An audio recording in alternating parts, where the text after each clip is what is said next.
No. Okay. Okay. So, all right. Any question on architecture, anything regarding Golden Gate? Just let me know, please.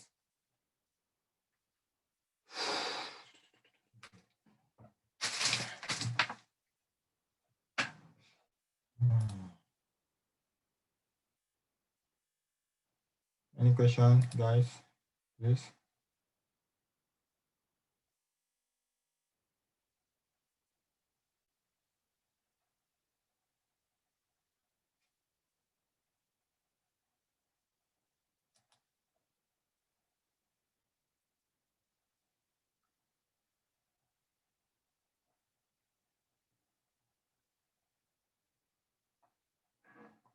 Okay, so I mean, you guys are good then. Okay. Okay. Okay. Nice. Very nice.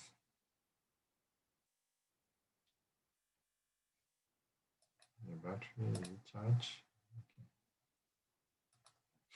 Okay. So I give you guys an assignment, okay, for today. Any answer on this? I asked you last time, what are the benefits of using Oracle Data Pump? This optional area, right? Why is it important? Even though they mention here optional, but why is it so important? So that a lot of companies will be using it.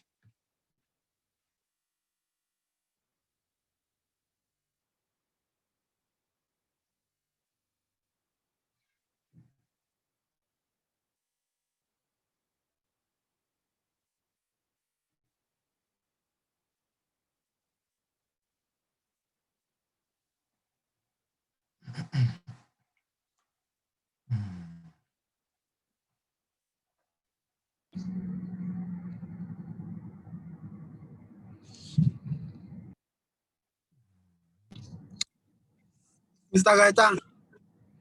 Yes, Mr. Cody. I'm driving. Can I try? So, Okay, I think the reason for us to configure the data pump process is because in case there's a network problem and the extract process fail, the data pump is going to read directly from the remote train. Excuse me, from the local train. Meanwhile, up the extra process didn't create no remote train. So if it fails, there's really going to be an issue. okay. Okay, so you are saying that for the second configuration, if the extra fails, we will. The pump process is gonna collect the redo logs in the local trail. Okay. Okay. Okay. Okay. Okay. All right. So, in case of network outage, the pump process will still work or what? Yes, in case of network outage and to reduce the burden of the extract. What are the burden? The extract process have to work for the first configuration. The extract process have to work across network and send it to the remote trail. Send all the redo logs to the remote trail. Okay. Yes, for the first configuration, that's correct. The extra will be sending the. Okay, please don't use the term redo log anymore. Use transaction log. On Golden Gate, we talk about transaction logs. So the extra will be sending transaction logs to the remote trail on this configuration. That's correct. Okay.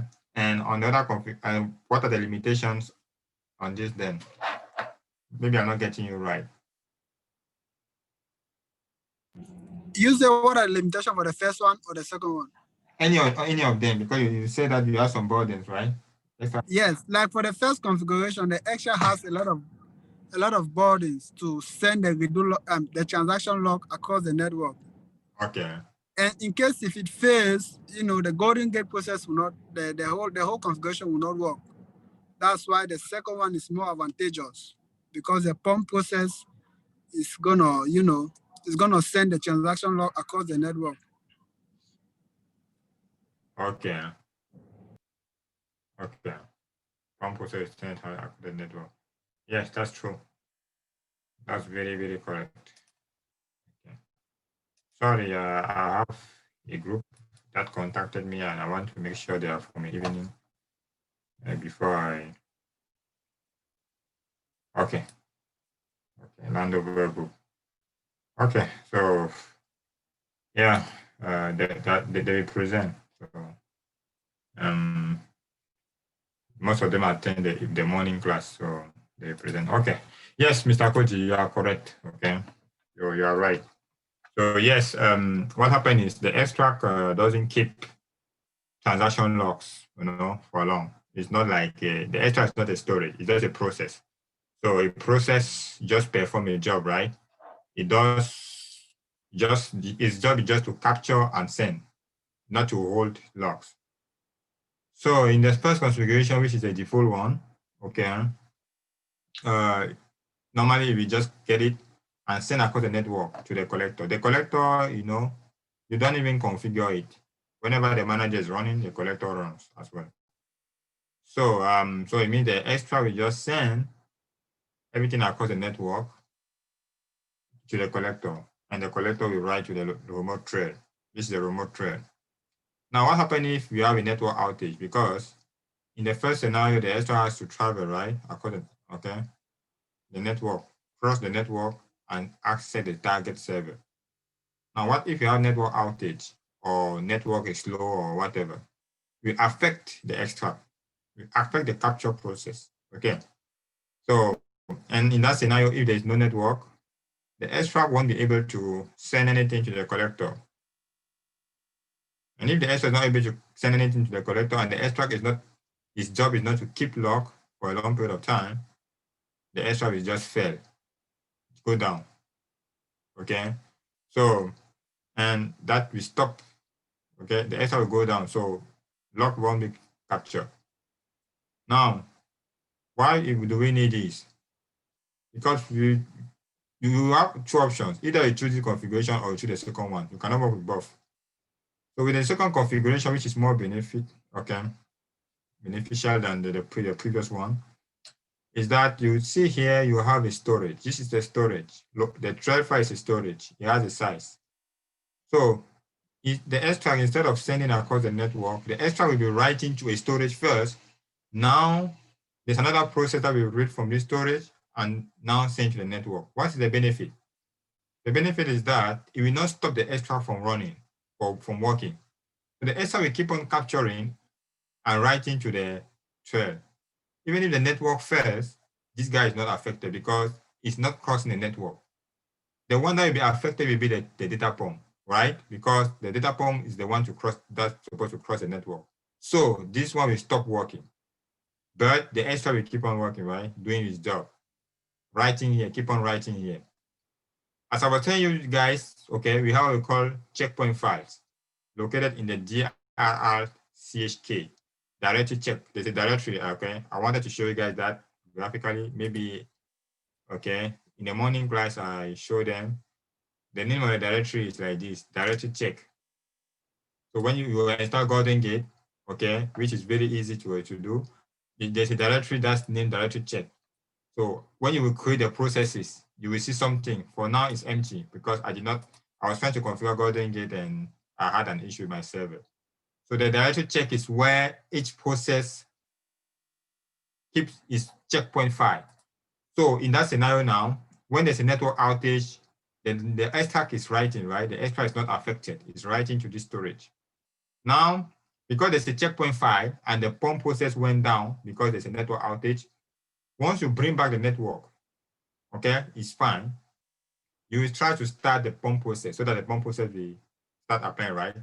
So the pump process has to go to that directory, identify its checkpoint files to know where it stopped applying, it stopped reading from. And from there, you read from there and it will start reading from where it stopped the last time and apply. Okay, so that is why how important it is. Okay, because network outage will not prevent the extract from working, from capturing, and if the network is restored, you are not going to lose anything, right? The pump process will just start reading from where it stopped and sending across the network. Does it make sense to everyone? Yes, it does.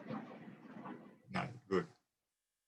So sir, you said I shouldn't call it window log, right? No, please, we don't call it window log, call transaction log. Go ahead and make mention of transaction logs.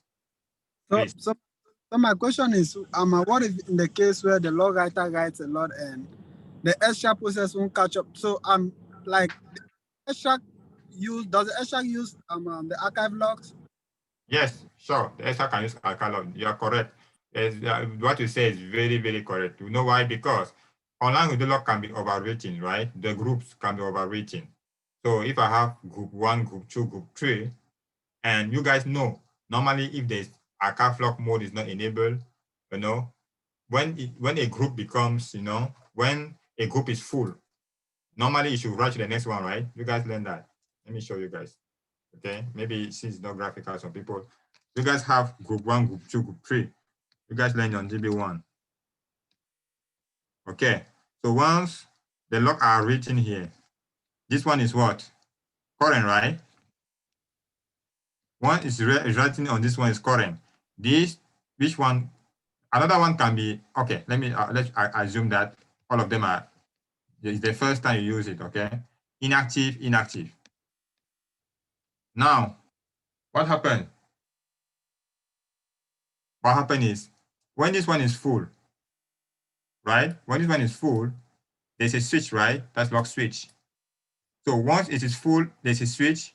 This one will switch from current to active, right?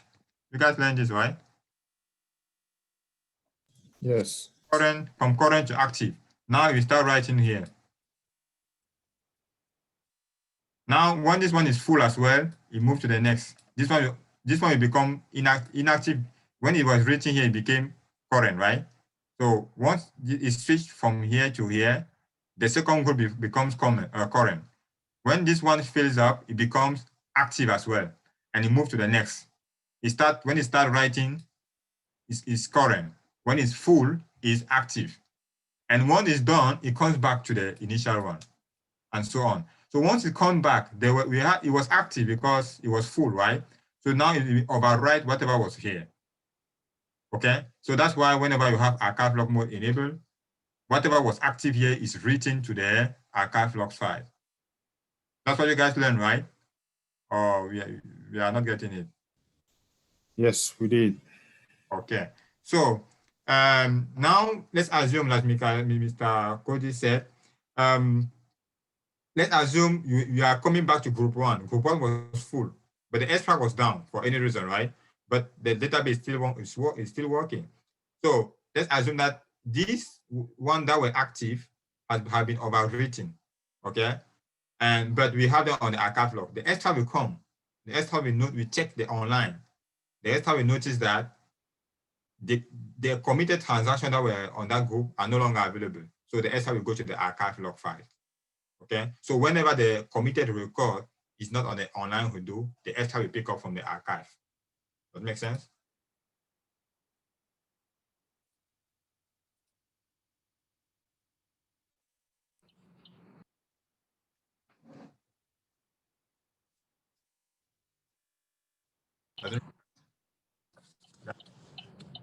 Yes. Also, that I not get it, that part. You say Okay. the extra is go written on archive or redo log. I don't get that part, the last Yeah. one. Okay. Okay. No problem. It's okay. Yeah. So what I'm saying is, you guys have 3 Hadoop log group, right? Group 1, Yes. group 3. Okay. Once the log writer is writing to the group 1, what's the status of that group when the process is writing on that? It's current. It's the current. Current, right? Yes. Yes. because it's writing on it. Okay. When that group fills up, what happens next?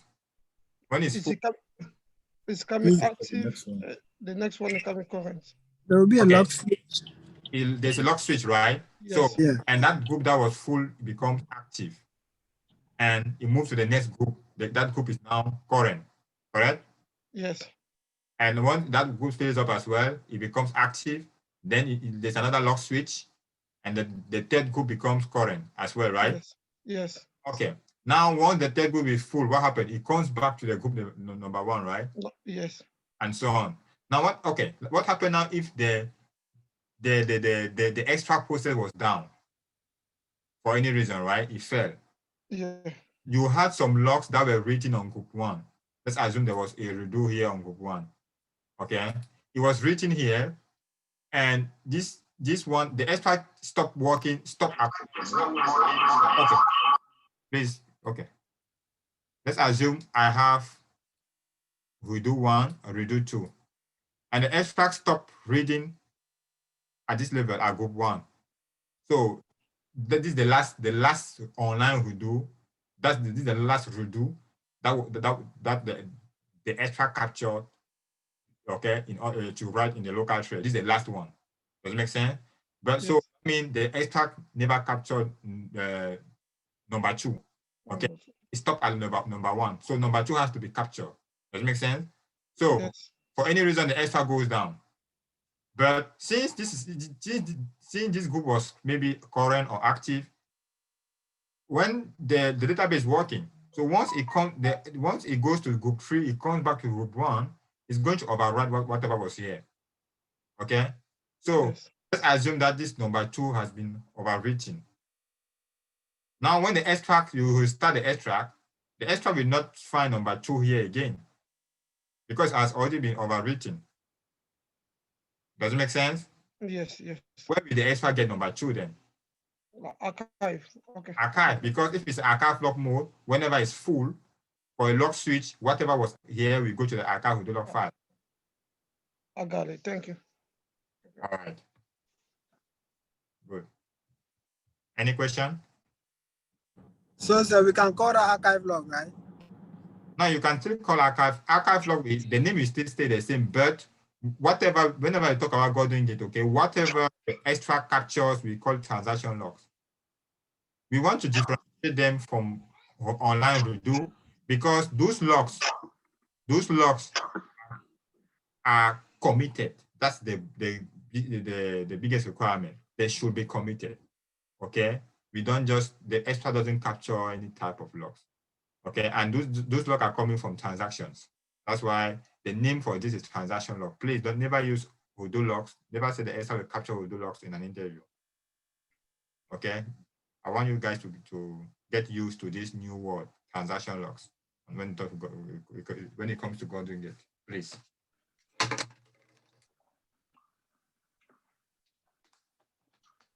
All right, any other question, please?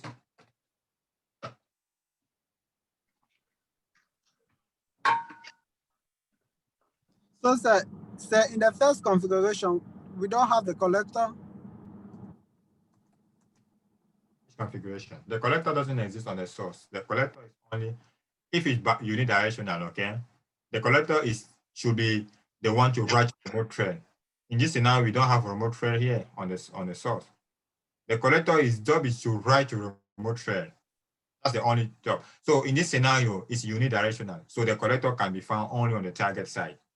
If it was bidirectional means what? The way you guys see the transaction moving from source to target, there will be another one again from target to source. In that scenario, you will have a collector on this on both sides, right? Because it is bidirectional application. Does it make sense? So, are you talking about the first? I was talking about the first configuration. This configuration, right? This is the first one. The collector is found only on the target side because the collector writes only to remote thread. Only to remote thread.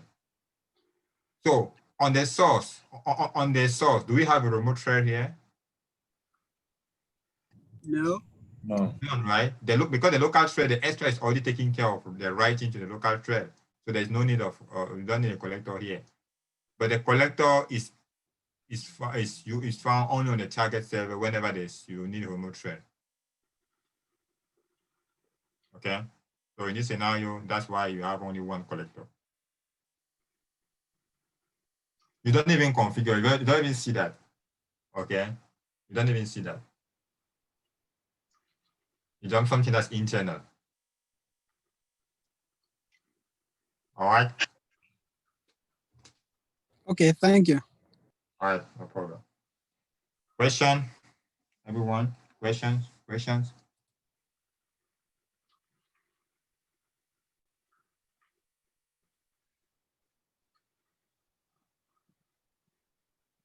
Okay. Let me pick people. Because I did not hear from anyone.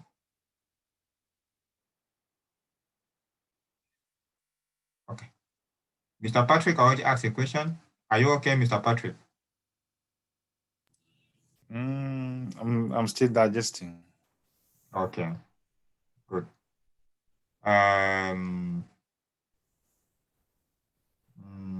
Miss Marinette, are you okay?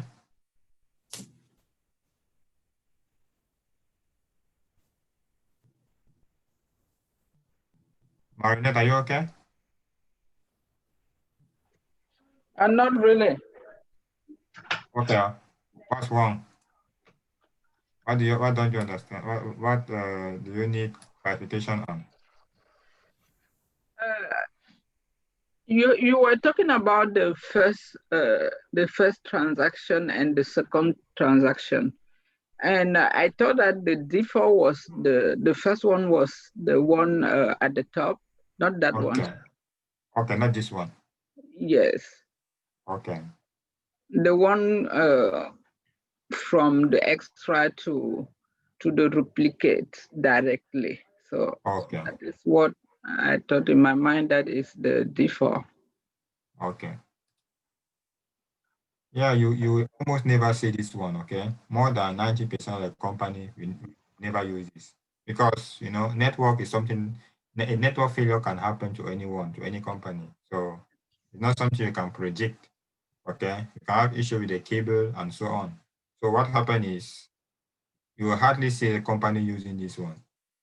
So that's why I want you guys to get familiar, okay? Familiarize yourself with the second option, okay? Yeah, this is the default, right? But even Oracle itself recommends the use of data pump. Even Oracle recommends the use of data pump. Okay, so yes, this one is default, but the recommended one is the second route. Okay. But sir, the data pump process does not work in heterogeneous environment, right? Why not? Who said that? Somewhere I read. Really? This is not EXPDP. This is not data pump EXPDP. Okay, maybe I will need to check that one. No, okay. I was saying like in the case of like initial load, we can't use data pump. No, never. The Okay. Data pump is needed for initial load. This is the initial load, right? So extra replica straight. There's no data pump needed. It's needed only for chain synchronization. Okay. But I think you said last time, you said you can use data pump for the initial load. Okay, that is the EXPDP, guys. Okay, not this data pump. The data pump I was talking about for initial load, right? Is EXPDP, IMPDP. You guys know. Yes. Does it make sense? Mm-hmm. So that one is different from. That's why I don't like displaying this data pump because some people are confused, right? They think that is the EXPDP, right? So if you want to use data pump for initial load, you won't talk about extra replica. No. So that's a different option. Whatever you guys see here is what we call direct load.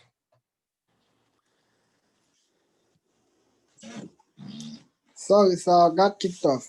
Thank you. I noticed. That is what the direct load is actually what the direct load is actually what we are seeing here. Okay, so that is what we are. That's the direct load. Okay, because you are loading directly. Okay, but this is for homogeneous only. So what Mr. Koji was saying was that he was thinking that I was talking about this data pump process. Okay, I'm not talking about this data pump process. The one, I'm not talking about this one for initial load. Okay, I'm talking about EXPDP, IMPDP for initial load. It means that you just do EXPDP, you export the table. You guys learn how to export tables, schema database. So you just export the table and you import it to the target database. That is the initial load. Does it make sense? And this scenario is homogeneous, Oracle. Because data pump works on Oracle. But- Is that okay? Yes, got a question. Yes, please. Is happen the same process in the background check, both export? Come again, please. I don't get you. I say, you say initial load is Uh-huh. the SP, PDB, and the EMPDB, but this one is the different. Yeah. But I say the same process have happened. The background is the same one. Please, this one doesn't even perform EXPDP and IMPDP at all. It has I know. nothing to do with the data pump. It has nothing to do with what you guys know. Oh, okay. That's Yeah. I was asking if it is the same process in the background. That's No. my question. It doesn't even do that. So that's why I don't like this name data pump. Okay. I like the name secondary extract. Or better, I keep it pump process. Because when you say data pump, exactly, some of you will get confused. They will say, oh, so data pump, I know, is part of the Golden Gate tool. No, that's not that. So this name, they have the same name, but they do the different thing. And there is a space between the data pump you guys know and this one. So it's the same thing, okay? Even in the background, they don't do the same job. It's different. Okay, thank you. Yeah, just have similar name. Please, I have a question. So for the initial load, Sure.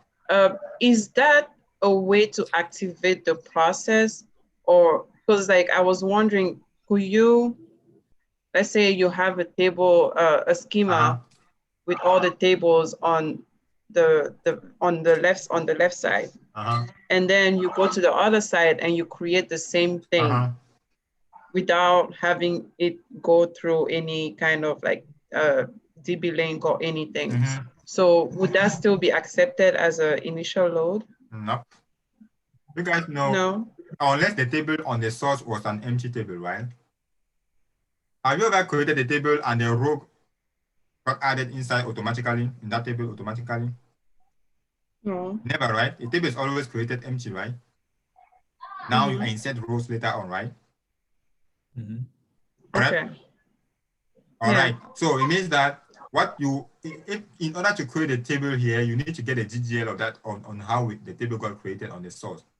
And I think I made mention of GBMS metadata package here in the past. For those who were doing, what was it? Which project was it? I think there's a project I explained a little bit, GBMS metadata package. Let me see. I think it was this one. When I was explaining this upgrade using data pump. And I said that at some point I had to generate the GGL that helped to create a table space. Yes, you did. Created on the target, right? Yes. Okay. Let me get there. So the package is GBMS metadata. I run a package so that I will get a GGL. Okay, this one. So if it's for a table, you put table here. Put a table here. You put a table space. You put table here, right? You put table space. You put table instead of table space. You put a table name here. You generate a GGL of how the table got created. So you get GGL, you get the script, right? You go and run it on the, okay, the script will be like this. You go and run on a target and you will create an empty table. So that table doesn't contain any record, it's empty. Now, how will you take the record from the source to the target? How will you take the rows that are already existing on this source and load them to the target? That's why we need any initial load extract or initial load replica, or you guys do ESPDP to export and import. So what you are saying is, if you had only an empty table, it's fine. You just create empty table, you are done. The initial load is done. Okay. But if you are in a real environment that already has some tables, some rows on the table, hundreds of rows or thousands of rows, you may need to see how you are going to export those rows from the source to the target. Now, now you choose the right method, you do that. Does it make sense to the person who asked the question? Yeah, it makes sense. Thank you. You're welcome. Later, I have a question. Please go ahead. Yeah, for the initial load, can we Yeah. also use the link to perform it as well? Database link. Yes. Database link, you can use it, yeah. That's possible. Yeah, Okay. that's possible. You can use it only when we have the monogeneous environment, right? Yes, homogeneous because Oracle. Yes, Oh, correct. okay.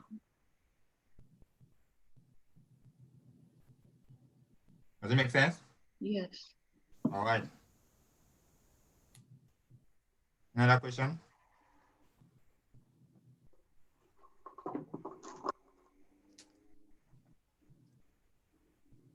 Any So, question? yeah, Yes. so I just wanted to recap. So you said that transaction logs are those logs that have already been, that contain information that has already been committed. Yes, committed. And while by the redo logs are just like DDL. No. Transaction logs are committed redo logs. Don't say like that. Transaction Yeah, logs okay. are committed redo. So because redo can be found on non-redo logs and they're not committed. Mm-hmm. You guys learned that as well, right? That on the you can have online redo log files. You have redo written to the online redo log file, but they're not committed yet. Okay, so transaction logs, it means that those are committed online redo. Okay, committed one. Yeah. Any question?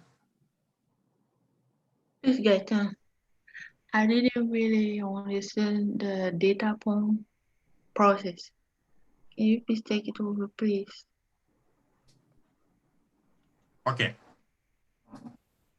The data pump process does the same thing, the same job as the extract. If you understand what the extract does, which is capturing committed record and writing those to record to a location, the pump process also does the same thing.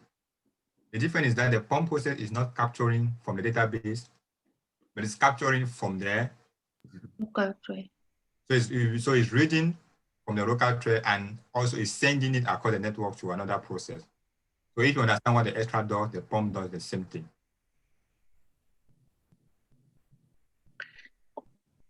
Does it make sense or not? It makes sense.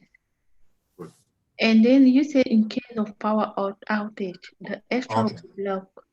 And how about it will not continue the process? This is the configuration where if you're using this first configuration, the blue one, the pump process is not configured, right? In this scenario, if there's network outage, the extract will fail because the extract is supposed to write to send it to someone. The extract doesn't hold data. Okay? Yes. This is where the extract will fail. But if you're not using this configuration and you're using the other configuration, the yellow one, extract is not sending across the network directly. So in case there's a network outage, this extract is not affected because this extract is writing to a location that is not part of the network. Okay, it's writing to a local location. The one that will be affected will be the data pump because this process is the one to cross the network and write to the target location. This is across the network. Okay, so in this scenario, the extract we just capture, write to the local train, and in case there's a network outage, then the pump process will fail. So once you restore your network, the pump process will resume from where it stopped the last time, from where it stopped reading the last time, okay? And we start from there and read from this location and send to the network to the collector, across the network to the collector. Thank you. Good. Excuse me, Gata, just a little classification. Sure, go ahead, please.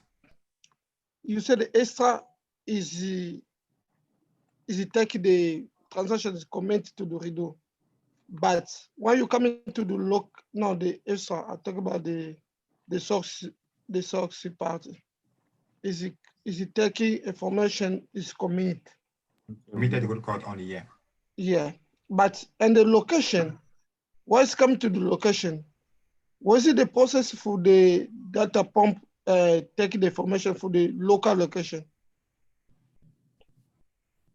Come again with the last question, please. Was the data pump? I said, what's coming to the location? It's Was it location, please. the local location? Uh-huh. Was it the condition for the information passing through the data pump? It's not condition like a extra to log. There's no condition. I just know that if you set up parameters properly, okay, since you specify the table, the common table you want to capture on their parameter file. So and there's checkpointing, okay. Each of them have checkpoint files from where they read. Okay, the read checkpoint file should know where they stop and where they started or where they stop reading from. So the process itself, we keep track of, capturing process and the apply process. Okay, so there's no other condition. So each process we just know from where it stopped the last time, and we just start from there. Okay, thank you. All right, no problem. Any question, guys? I have a question, guys. Please go ahead. So with the second configuration of when you're using the pump process, so what happens when the location where the extract is writing to gets full? Is it the extract is gonna stop writing? Yes. Yes, the extract will fail. Okay. And you may need now to figure out what to do. Maybe you need to create a secondary location so that so that the extract will write to that location. Okay. So yeah, this one is full, it failed. Normally, right, the manager you will set up some parameter in the manager on this part when you have it to purge all extract. Okay, so you can decide, you can add more detail. Okay, so that you decide when do you want to purge this all trail file. So that's how you can manage those trail. In case they get full, you need to figure out, you need to create another alternative location. Okay. You write into that location. Okay. Okay. Yeah. The pump will work as well. Okay. Thank you. All right. You're welcome.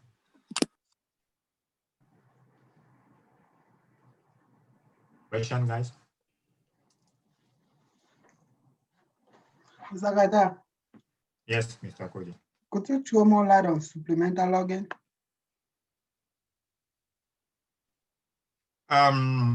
We have different types of supplemental logging, okay? We have database supplemental logging. Database, that means you want when it comes to the database, for instance, you guys know you have tables on the database. Tables have constraints, unique key, primary keys. And if you don't enable supplemental logging, the Hudo log you won't have transaction logs related to those constraints. So that means Oracle won't be able to capture any log related to when a table has, unique constraint or primary key constraint. So when you do supplemental logging, it means that you also want primary key and unique key information to get captured. Okay, that's what it means. Okay, thank you. All right, you're welcome. 1 second, please.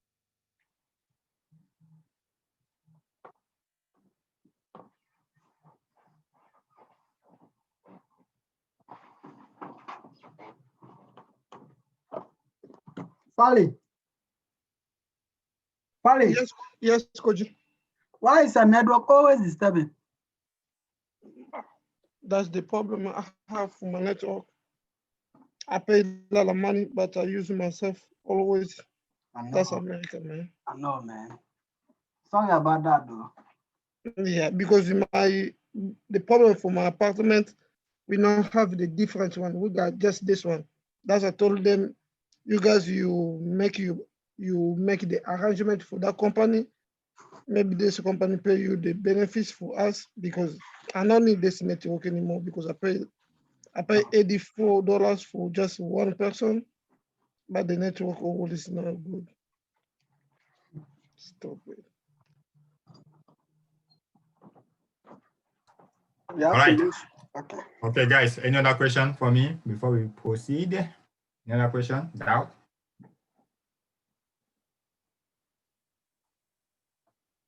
I'm happy because today I had more questions than before. All right? So you say what? I'm happy because today I had more questions than before. I'm not sure I had this amount of questions in the past with the evening class. Please, I'll encourage anyone to have a doubt. Please let me know. If I can help, I will. Please. I don't want you to have a doubt. You come to class, you go back, you sleep again, you are the same doubt. It doesn't make sense. So just let me know. There's no stupid question. Okay. So we all are learning. So don't be afraid. All right. So last class I was talking about okay. We talk about architecture. We also talk about capture and apply processes. Okay. So I hope you guys heard each of the processes. Okay. So this is the summary of what happened. Okay. And of what the extra we capture, transaction logs, write to the local thread, the pump process, we ship those threads to the target with the help of the collector, the replicate with, okay, read the thread file and apply to the transaction to the target database. This is just a summary of the flow, right? How it moves from the source to the target. So we talk about capture and apply capture processes. We said that we have two types of capture process. We have classic, we have integrated. And I say that the classic capture is the default one. You guys will configure even. And that one is the original one, okay? But it can be used on heterogeneous platform, but it doesn't work on multi-tenant. So this is a big limitation. So you are multi-tenant with pluggable, classic is not a good option, okay? And classic capture has an initial load extract. So the initial load extract is this one, right? This is the initial load extract. Okay, that's what you call it. So it's a separate extract, guys. Don't think that is the same extract doing the initial load. It's separated. So once the initial load is done, it stops. Okay, so we talk about the integrated with the second one. With the integrated now, we have a software that will run in the background. So once you enable integrated capture, the log mining server that will run in the database, and the log mining server now will be the one to capture. So what happens is we capture those transaction logs and convert them into a format, logical chain record. And once you convert them, now that's what the extra we get now. So in the integrated one, the extra doesn't capture straight from the online Hadoop or archive. No, it's a log mining server. And I say that's very beneficial because this is part of tuning. So it can speed up the capture process. Okay. And it also helps to beat log writer performance issues. But a log writer at some point can get slower. Okay, can be slow because maybe you have a lot of maybe you are dealing with write intensive application. In that scenario, sometimes the log writer, okay, can become slow when it comes to write to the disk. So the log mining server helps to beat that performance issue. So now you no longer rely on log writer. Okay. Now the log mining server itself can get the detail from the memory and identify the committed record and send those committed records straight to the extract. So this extract will be called integrated extract, okay? Because there's someone working for it. So it's very good, okay? But in RAS scenario, this lock minus server can cause performance issues. In RAS scenario, okay? So that's why it's always advisable to, know why the company is not using it. It's very nice to do that. Like sometimes this guy can cause some performance related issues with event. You investigate, you notice that, oh, a lot of operations are taking place, a lot of wait events are due to the lock miner running. So that's very rare scenario. So now the lock miner, okay, when you configure integrated, each integrated process needs some space in the streams pool. Okay. And I know I did not update. I want you guys maybe to update this part on your PowerPoint, okay? But it's fine. You guys have 1.5 gig, okay? But the recommended one from Oracle is 125, okay? So per process, it means that if you have one capture process, one extract, it means you need at least 1.25 gig of space in the streams pool. Okay, so you have to set up a parameter stream pool size in order to allocate some space on the stream pool for the integrated capture to work. All right, and if you have more processes like 2 or 3, okay, in that scenario, just multiply this one, multiply with the number of processes you have. Okay, if you have 2 processes, you make 2.5. You have 3, 3.75, and so on. And right, it's best for short transaction because transaction that are not short running transaction, right? And it's very good for parallel processes. So you can have multiple extract or figure, and that is part of tuning, right? Any question? So we can have multiple extra process? Sure, yes, they're integrated.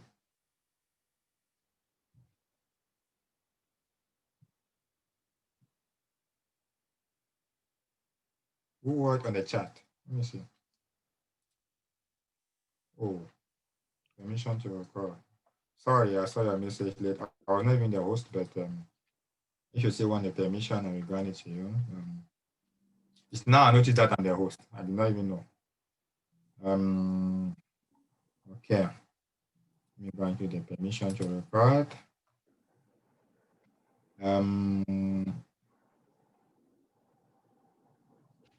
All right. So now when we talk about apply process, is related to the replicate. Okay. So why is this thing doing like this? Oh, kick me out. Okay. So when you talk about apply process, is related to the replicate. So you see capture process related to the extract, apply process related to the replicate. Okay. So for replicate, we have 4 types of apply processes. You see that for extract, you have only 2, right? That is the limitation. But apply process, you have 4. Okay. So we have the classic, it's like the classic extract. Not integrated, it's like the integrated extract. Okay. So it's integrated, you have a lock minus server running. So I formalize on the coordinated and parallel. So let's assume that I have a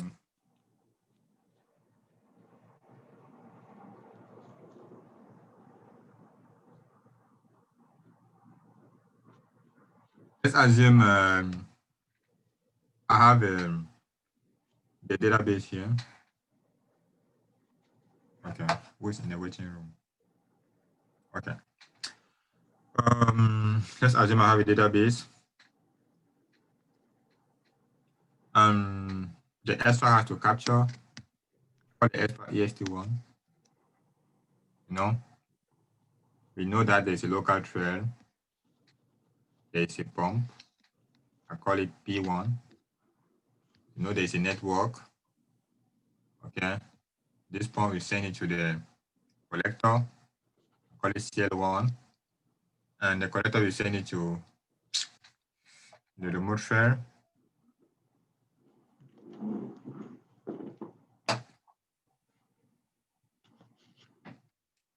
And from the remote thread, another process will read from here, which is the replicate. I call it RP1. And the replicate will write to database, okay? The replicate will write it to the target database, which is somewhere here. Now, let's assume I'm dealing with a table called HR.employees.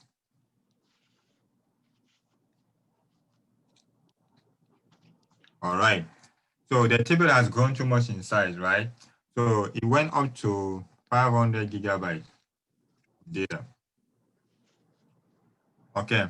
So it's heavy. So it means, and you have only one process to apply because it's recommended to have one table per process, or it's recommended not to split table between multiple processes for constraint issues, for integrity issues.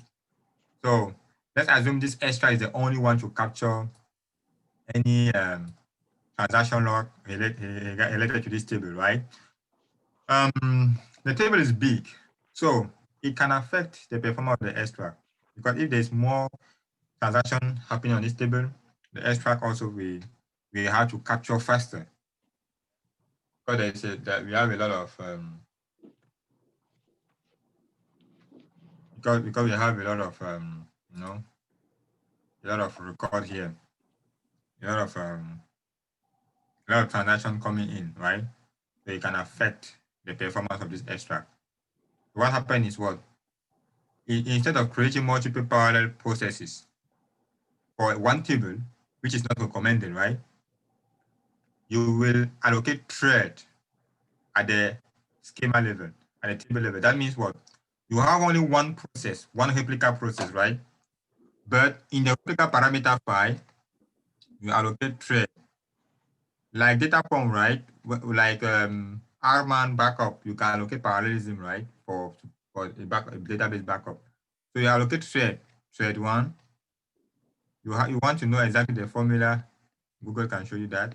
Thread 2, thread 3. So you allocate multiple thread. So those threads will help, you know, will help to, where's my cursor? Okay. This thread actually will help to, they will share the job basically, right? So one thread will take care of, you know, one part of the, you know, of the table, another thread, the second part, another thread, the third part. So this will help to speed up the apply process. Okay. We have that only on the replicate level. We don't have thread at the extract level. So we just want to speed up the apply process with thread. That is coordinated. That's what we call coordinated, okay? And parallel, you know, is like, that's what I just said. Parallel is if you want multiple replicate, okay? So instead of, so you have multiple replicate. So you have a scenario like this. No, I don't even need that. So it just means that you have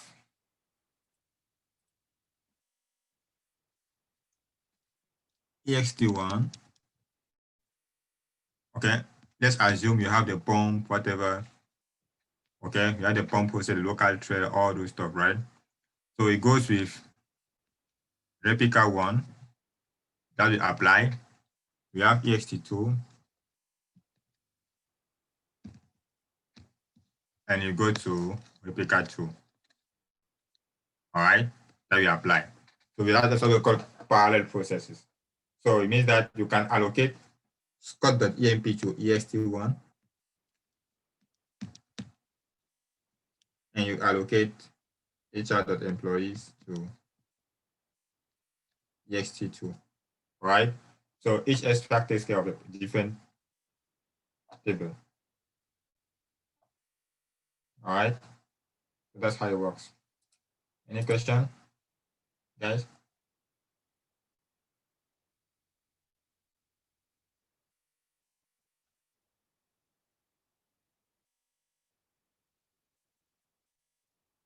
Any question?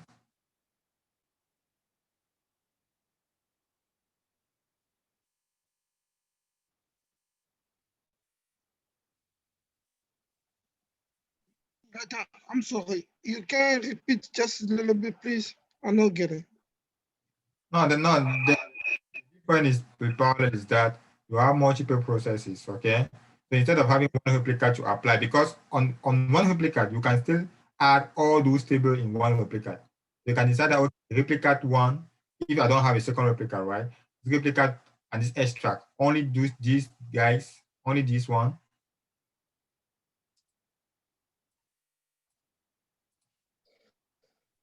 Only this. You can decide that only this set will take care of that. Okay. So you can add multiple table on the extract parameter file and multiple table on the replicate. But if you are dealing with big tables, right, it can be slow, right? So you can decide to allocate multiple processes like parallelism, right? So in that scenario, you have more than one extract, more than one replicate.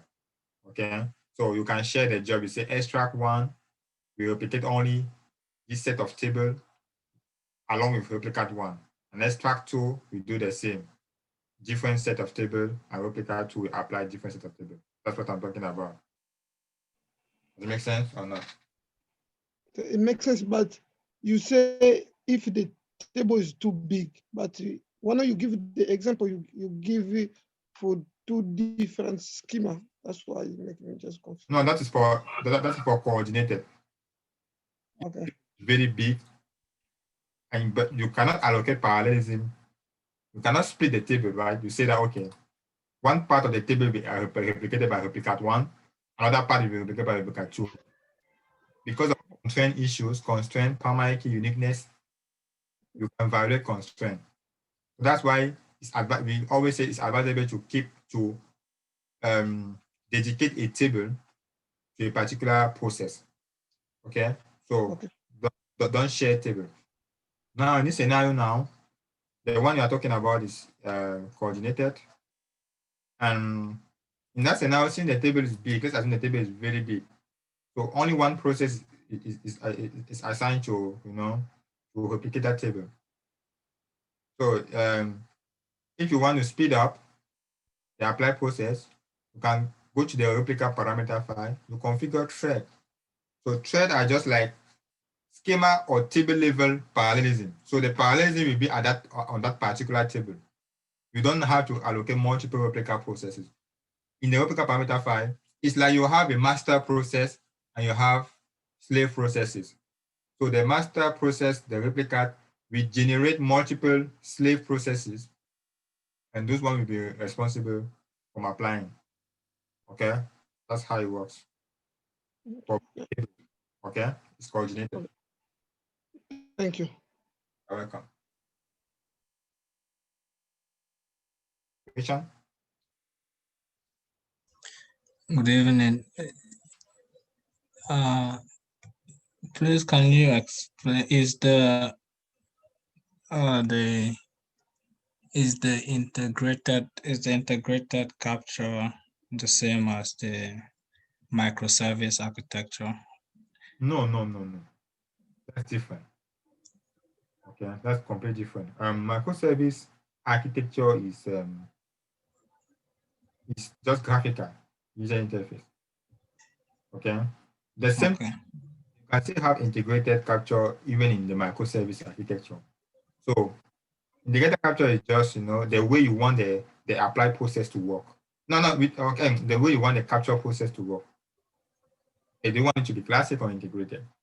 Okay, but now these type of capture process apply processes are valid for the normal classic architecture or the normal microservice architecture. This is just how you want the processes to work. Okay. That's what I just said. So how does the streams pool work with the extract? Can you please throw some more light on that? The streams pool and how it would affect performance, since it's in memory. Do other processes other server processes read from it? The string pool is just like a regular memory that can be used by multiple other operations. Okay. Even data pump job, EXPDP uses string pool. So it can be shared by multiple other jobs. That's why it's part of the SGA, right? Yes. That's why it's part of the SGA, because SGA is shared global area. So that means each memory can be shared by multiple processes. So, and the string pool now is useful when we are talking about integrated. Okay, because in an integrated in an integrated capture or integrated apply process, you have a log miner that's available, and the log miner now needs some space in the string pool. So that's why you need you have to make sure that you have enough space in the string pool so that the log miner will function properly. Does it make sense or not? Okay. Does the log miner write to the redo log?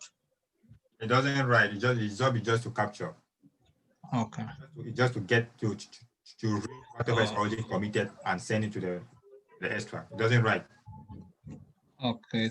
So how does the transaction data get to the transaction log? The transaction log. How does the transaction log get like to the redo? Is it like through the normal? Can you place like a elaborate? Can you demonstrate with the diagram with the integrated? Yes, the concept of the integrated capture reading from the streams pool. Okay. So okay, let me see that.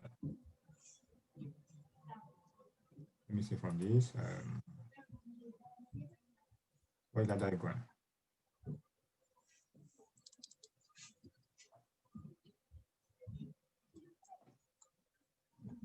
So you can see here, right? From what you are seeing here, you see 2 arrows. Okay. So what happened is that you could be you can have non-committed redo. Okay, either on the online redo log on the redo log buffer or on the online redo log file committed. So because sometimes some redo log file can be found on the online redo log, some redo can be found on the online redo log file without being committed. That is some rare scenario. It happens a lot.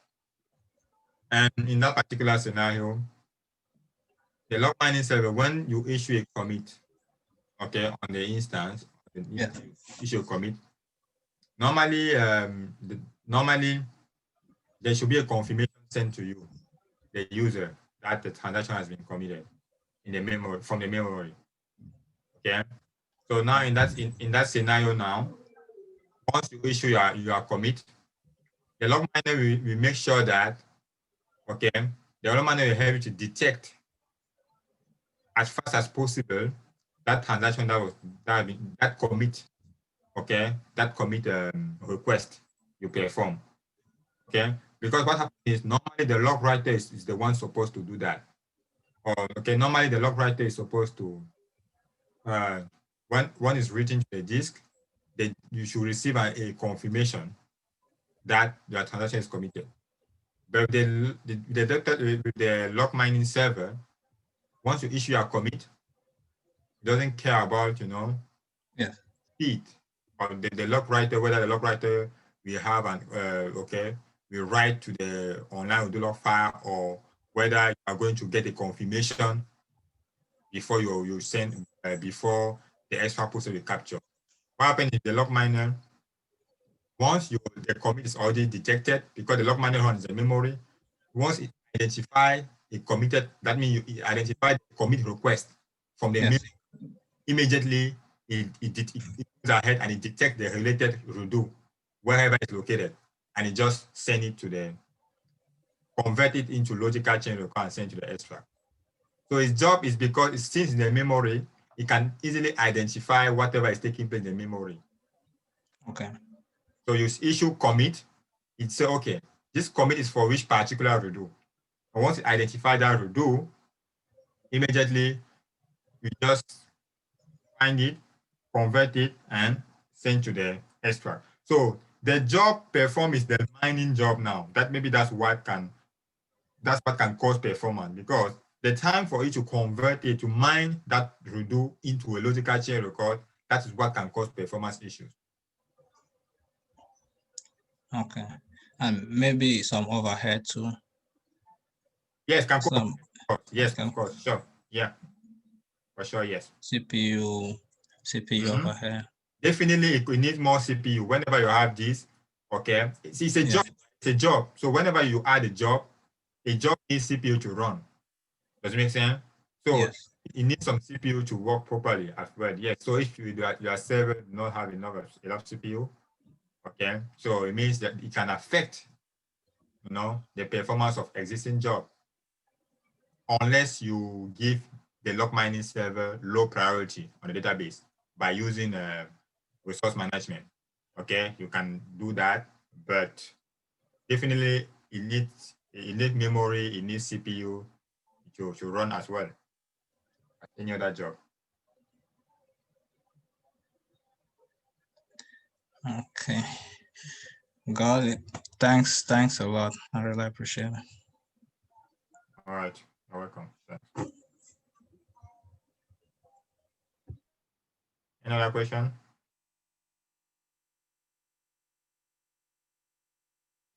Okay. So sorry, one last thing. So when sizing the stream spool, will it be is it sized automatically, or will you like size it based on the number of yes? You size it based on the number of processes you have. Okay. Okay. Yeah. Okay. Thank you. So it's part of planning. You can, the minimum is, the minimum recommended is 1.25 by Oracle. So if you check the stream spool size is not at least 1.25, then you can set a parameter stream pool size. There's a parameter to increase the stream pool size, okay, per process. So if you have 2 processes, instead of 125, you make sure that you have at least 250. Okay, so just check show parameter streams or whatever, you see the size. Makes a lot of sense. Thanks a lot. All right, you're welcome.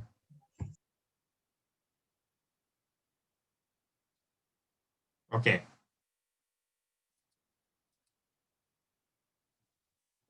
So the 12 file are not actually in readable format. Okay.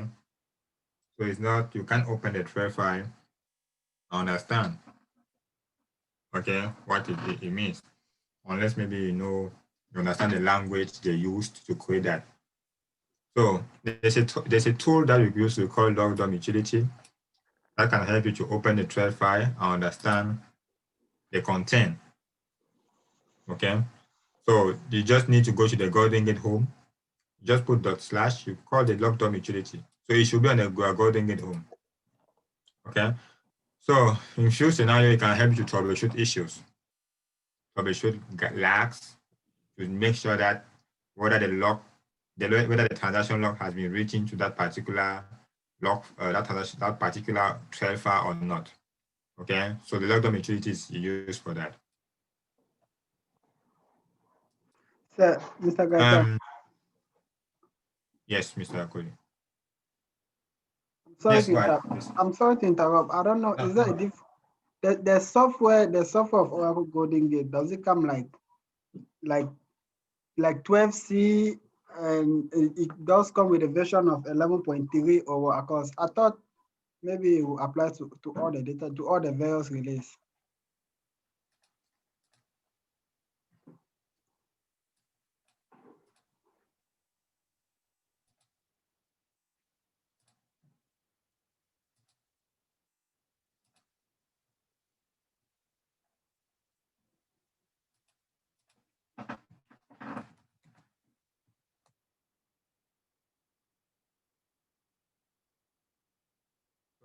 where we go to download Golden Gate, edelivery.oracle.com. I will send you a document on that. I was having some issues with my WhatsApp today, so I could not send it. I will send it when maybe the download is still even happening. So I will use my regular account. Okay, I don't want to use my Oracle account. So you guys, to show you guys that you guys even can download it as well. Old account I was using before a long time ago.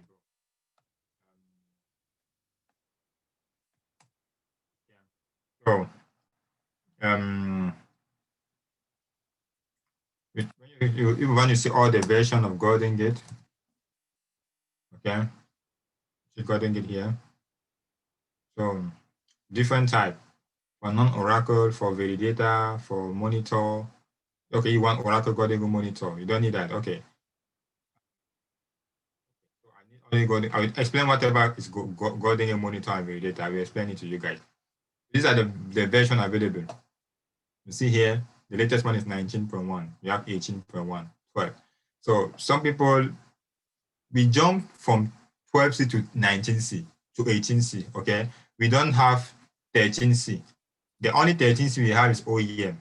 So if someone goes there and say, I work on Golden Gate version 13C, you are okay. The interviewer will know that you are a big liar, right? It's just for enterprise manager. You can see here, you see EM plugin, because if you want Golden Gate to be, you want to monitor Golden Gate from enterprise manager, you need what we call a plugin. I think I explained plugin, right?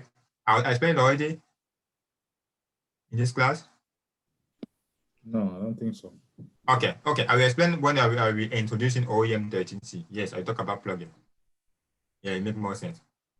So yeah, so these are the version. I think the one you guys have is this one. Either this one. Let me check. 12.1.2. This is the one you guys have. Okay, so this is where you get it. If the one you want to download, you just click on it. It will just select. When you select it, goes to the cart. You go to the cart, you can see the item on the cart. You can view the item if you want to. And you can just continue. So anyone, you can do the process of downloading Oracle Golden Gate. So make sure you are on edelivery.oracle.com. There are some, you just have to select the platform, whether it's Linux or what. Then you continue. You accept the license, you read it. Make sure you read the license agreement. You check. In order to validate that you read it, you continue. You don't need to care about the feedback. And you download the software from here.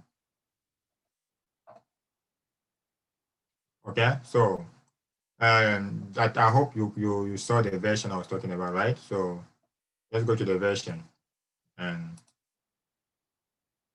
you can download whatever works for you. Okay, download the version that you need. Any question? All right. Oh, this is OneNote. Oh, this security. All right, so just to round up this, looks like we start running out of time. This is not, it's okay. We'll catch up. Gaetan, question. Yes. How about the version for the Golden Gate? If I saw the last one is the 19 something, but yeah. If you wanna use maybe the database, the 12C is Go compatible? Yes. Okay. Even this Golden Gate you guys have is 12C. You can work with 11 databases. Okay. Yeah.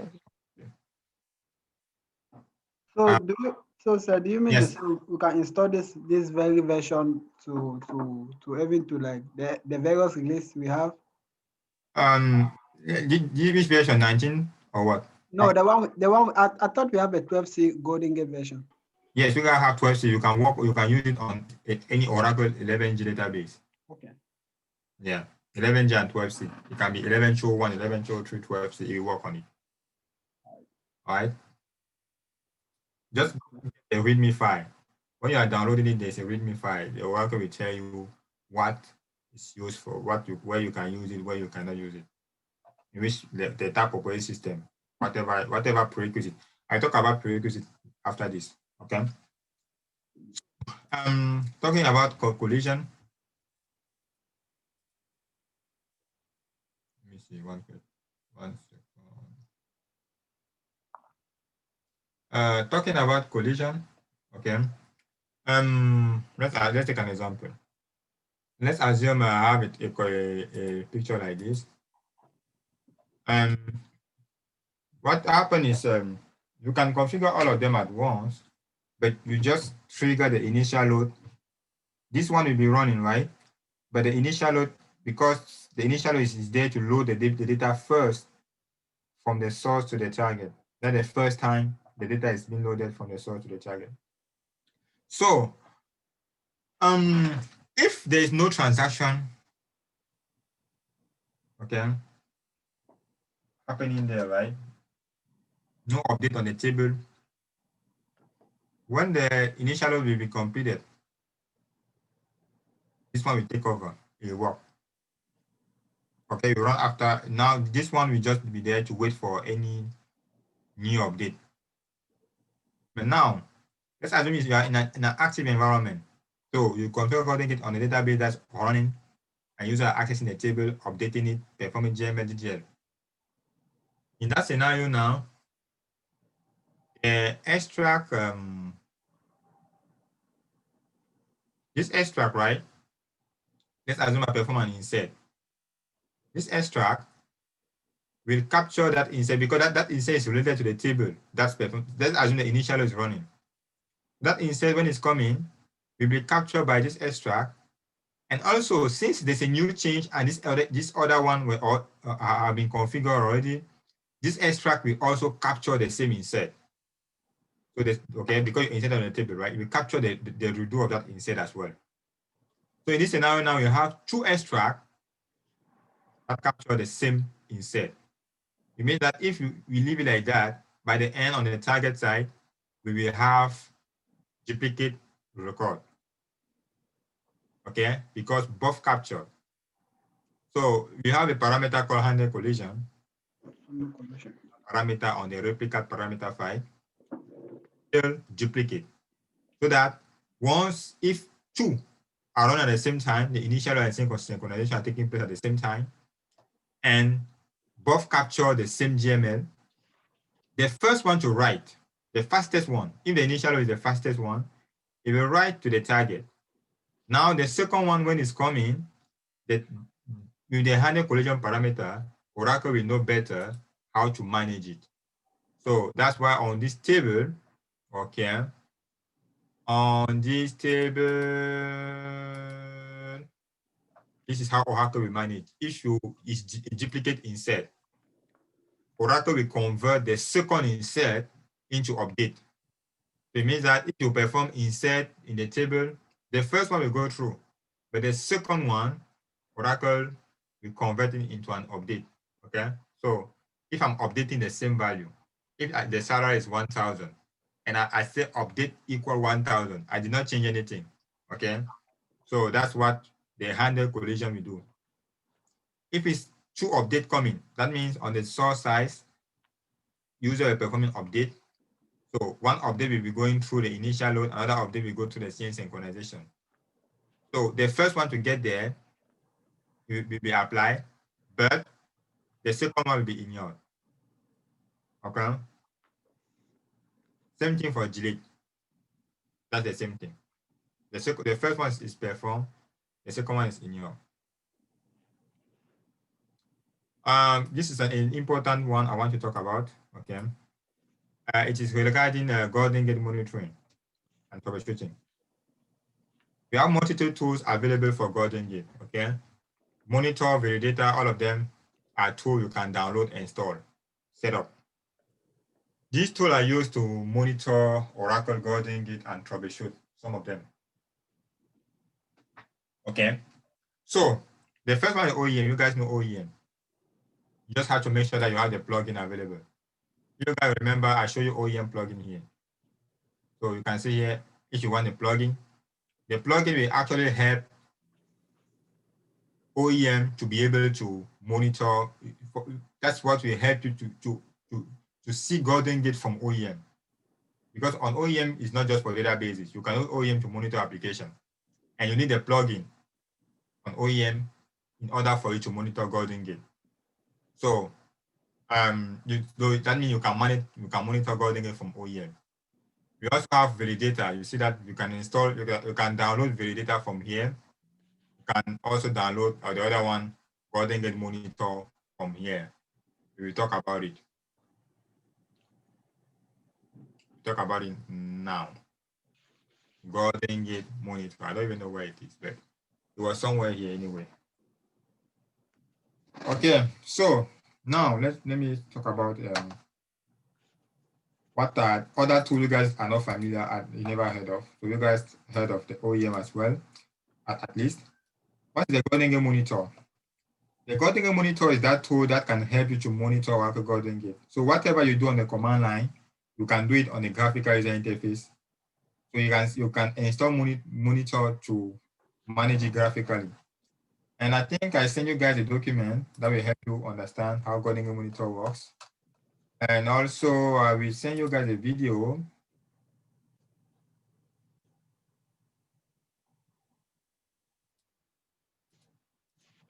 A video I watched long time back, but I found it valid and I want you guys to have it. So you can pick it up from the chat, please, and send it to your group, okay? So that people will get it from there. So I will not explain the video, I explain the document. But this is the document, very important document. So as I was saying, Golden Gate Monitor, is a tool that you install, and the tool is meant to monitor Oracle Golden Gate. Where's the Zoom? Okay, so normally the tool is like this, okay? So your Golden Gate is installed on the server, and okay, let's assume this is a source, target, whatever you want. Golden Gate is configured, right? So what happens is once you download that tool, you just need to deploy an agent on that server. And this agent is used for what? This agent will help to track, to manage all whatever is on that server. That's what helps the connection, okay? So through the SSL, all this happened through SSL. So it means that it's encrypted. The connection between the monitoring server and the database server is encrypted. So hackers, if they get it, they cannot understand. There's a tunnel configured for security purpose. So the monitor agent is there to monitor all these processes. So this agent, if you are here, it's a web client, okay, tool. So if you are here, you issue stop on your computer, okay? The agent will be the one to do that for you. The agent will go to that server and make sure that you stop the stop request you send here is performed on the server itself. So this is another setup, right? It's a project, an environment. So, and you have a repository. What is interesting is that the monitoring server can help you connect with your other stuff, other tools, other servers. Like for example, with the monitoring, the Golden Gate Monitor, if one of the process goes down for any reason, okay, if it goes down for any reason, the monitoring server can send you email if you want to, if you configure it, right? Or you can send it to or can create a ticket if you want to, okay? So, or can send you to, any other external tool you configure for monitoring purpose. So that's how it looks like. And graphically, okay, the image make a lot of sense, okay? The image make a lot of sense. This is how they look like. So on the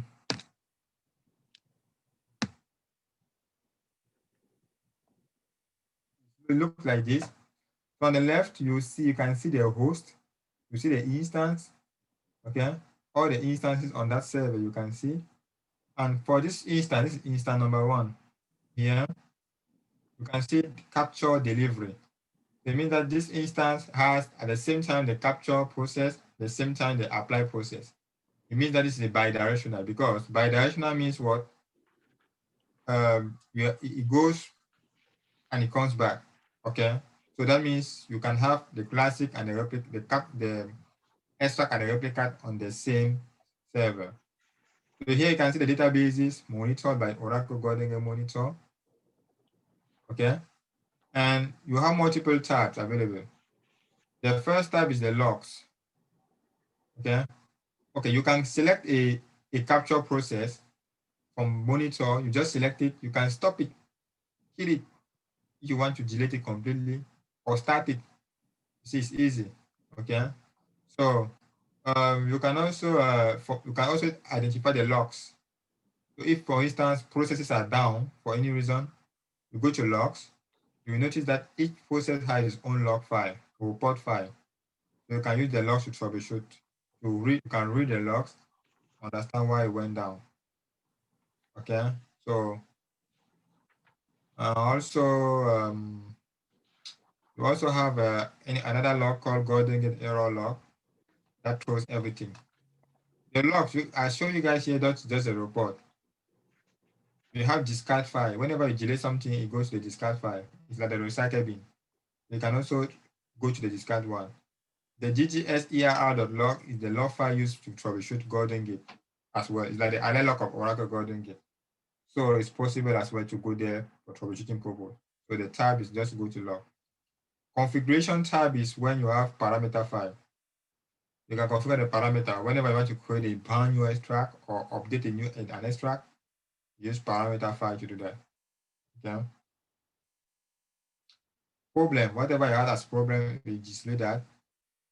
Any historical record.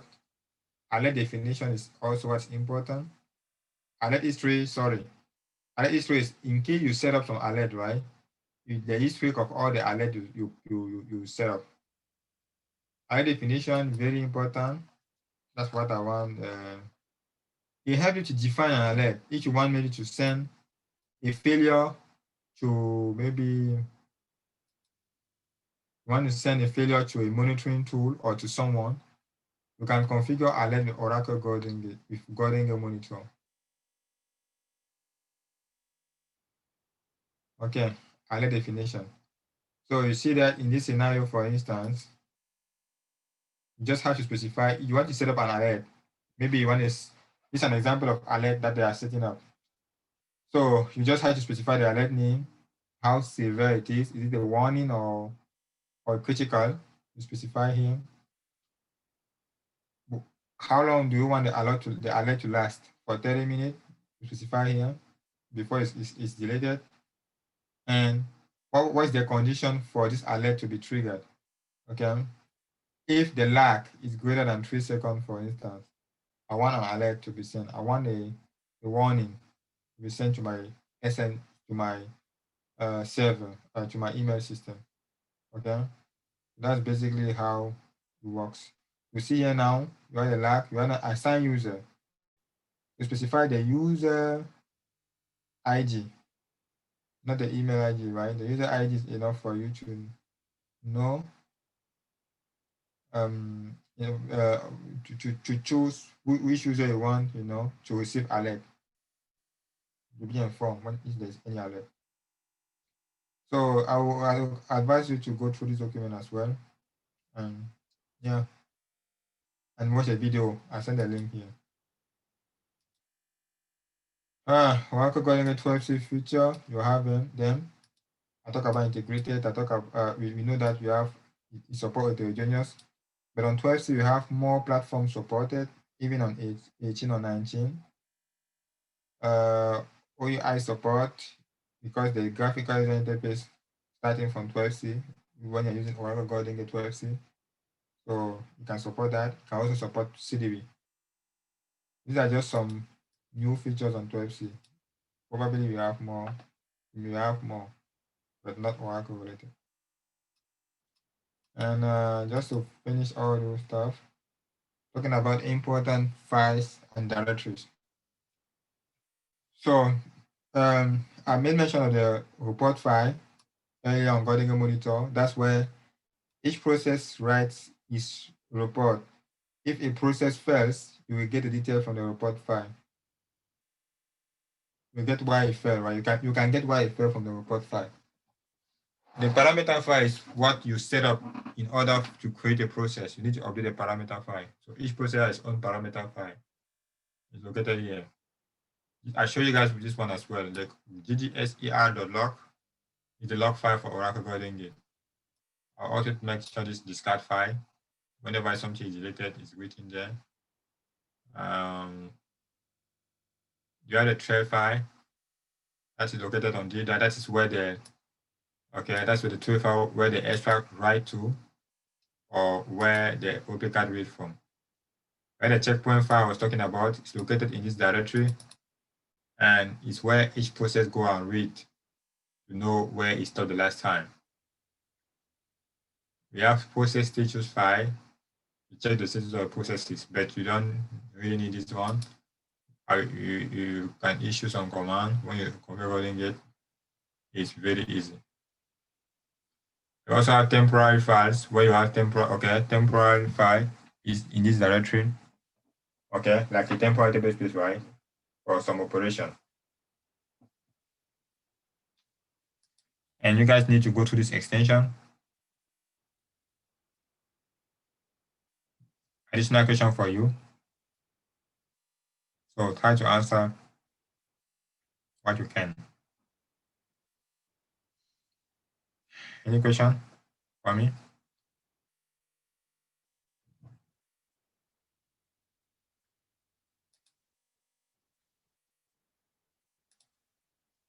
Any question?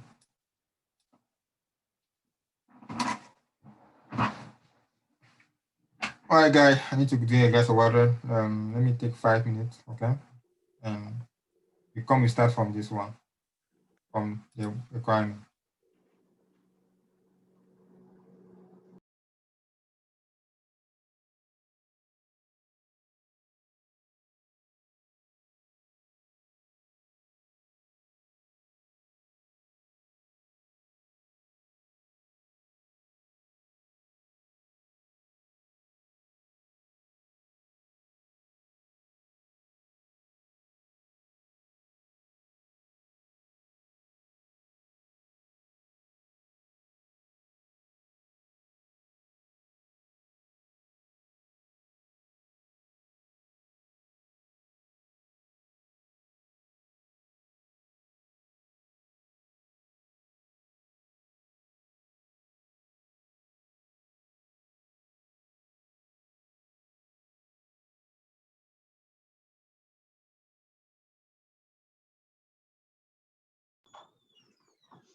Hello, class.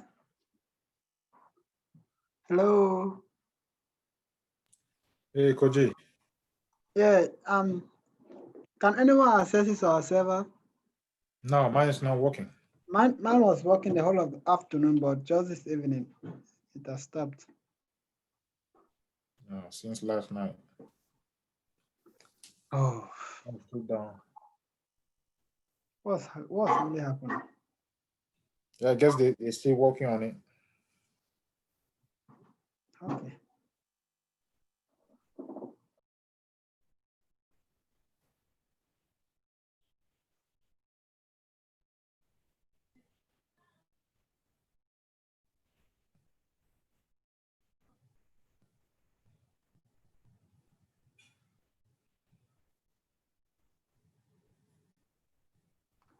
Okay, Mr. Patrick. Yeah, Koji. Yeah, I just checked mine. It's now open. Could you check yours? Yeah, let me check it. Okay.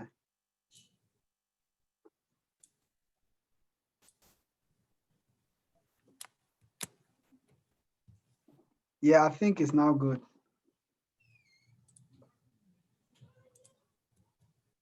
They're still working on it, perhaps.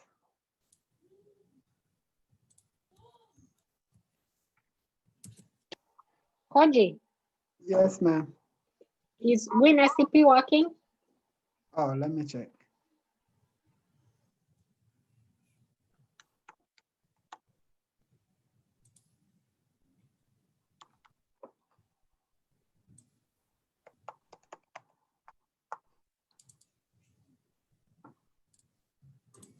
Yes, mine is open. Oh, thank you. Mm-hmm. Oh yeah, Koji is working now. All right, that's what's up. Yeah, he's back. I'm the bearer of good news. Mhm.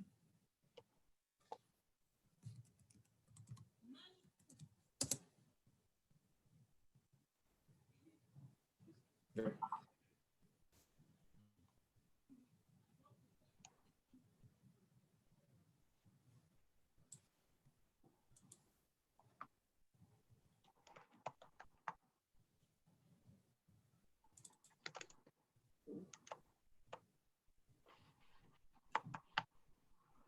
Yep.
All right.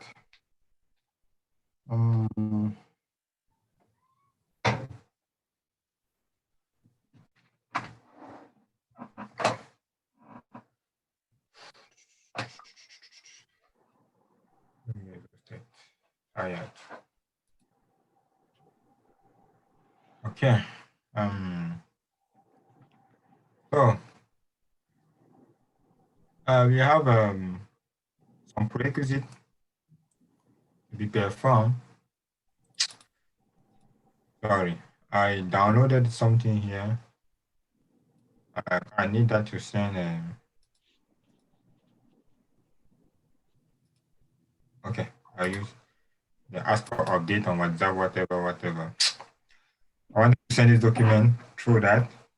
It's easier. So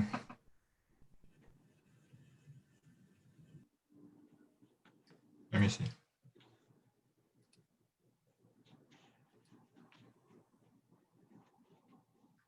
Let me do that. Let me see if I can do it now.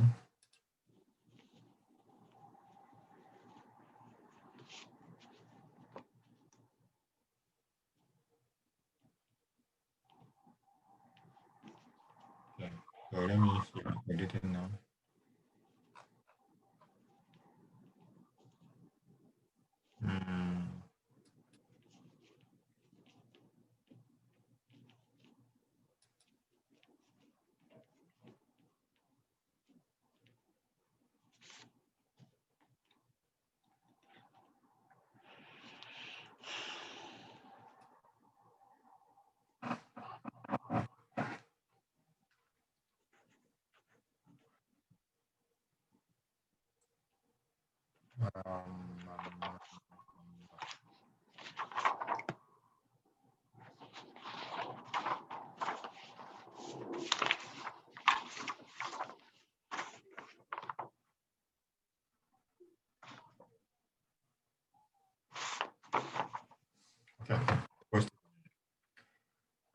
in the common group. Yeah.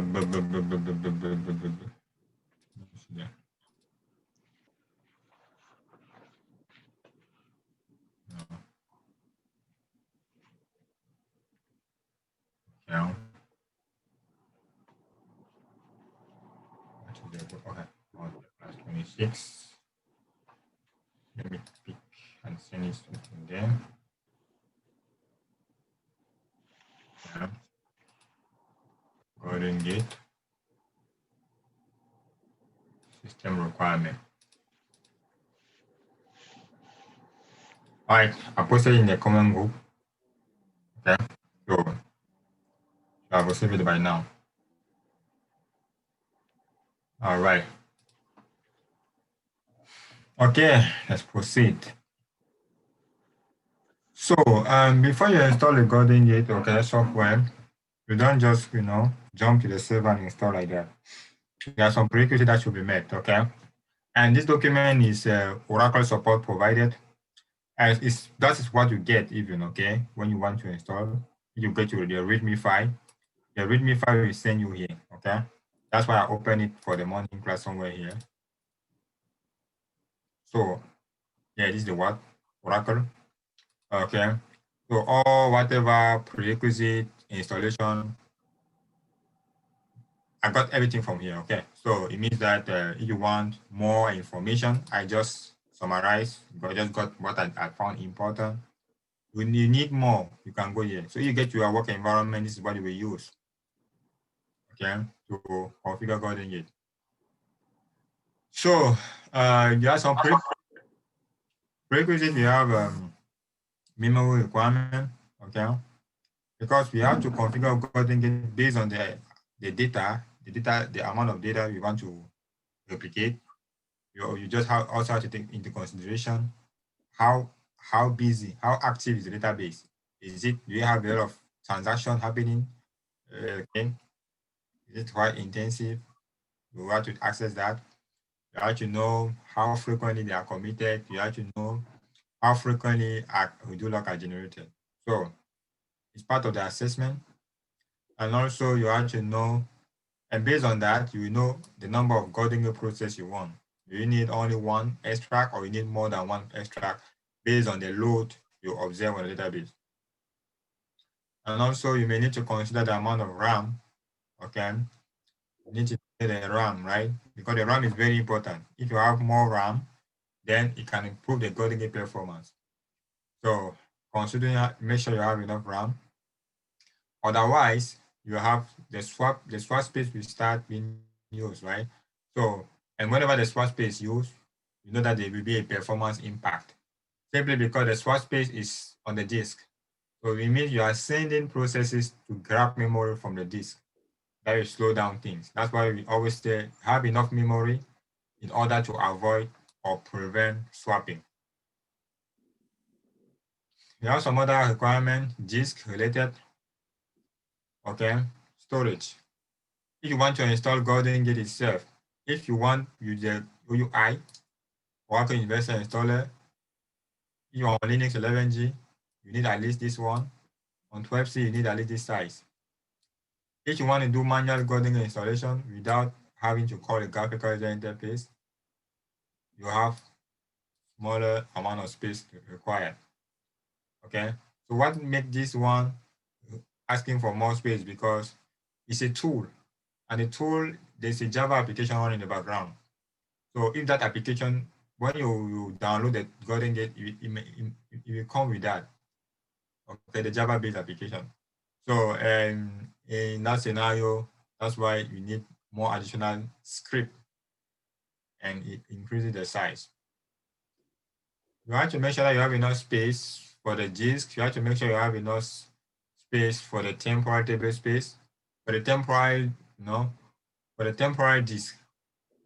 Because the temporary disk, the TMP, right, the temp disk is will be used if, for instance, the extract process, the temp directory for Golden Gate is full. That one will be used as an alternative. You have to make sure the temp disk directory the 10 gigs have enough space. Oh, if you're on rack, you talk about rack, make sure you install Golden Gate binaries on a shared file system. Because in rack, multiple instances share the same storage. So make sure Golden Gate is installed at the shared storage level. Now we'll talk about it. For networking, you have to make sure you have the network port are open. You have to make sure that you choose which port you want to use for your Golden Gate. Okay. Once you choose those ports, you configure firewall to access connection only to that through those ports. Okay, that's part of network and security related. And for network, you have to make sure that you have the fastest network possible, and make sure you install redundancies. What does it mean by that? It means that you have backup network. So in case one goes down, the other one will take over. Okay, it happens a lot. That's why we always have backup network, we have backup VPN, backup stuff. So to make sure that if one point fails, the other one will take over. And also you have to make sure that you have right OS privilege access.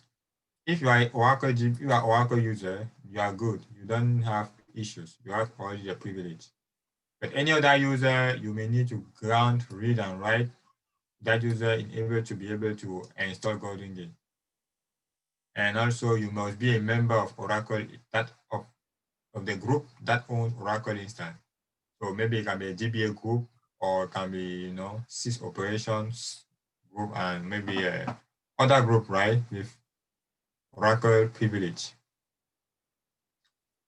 Okay, so this is what I'm talking about. OUI. You may need a graphical Java application if you want to graphical user interface to install Golden Gate. You need to make sure that you have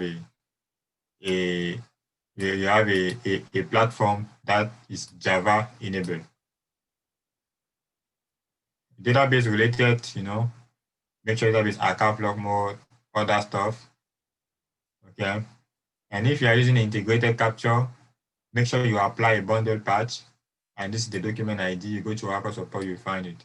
If your database on 11.203 and you are dealing with an integrated capture, so consider applying, this bundle patch. The document ID is here. Also, you have to check the data type that are supported. Check which one is not supported, which one is supported. For instance,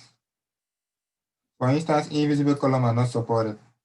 So if you have a table that has some invisible column, you have to figure out what to do, because they are supported. So check if all the object or whatever is related to the table you want to replicate, check if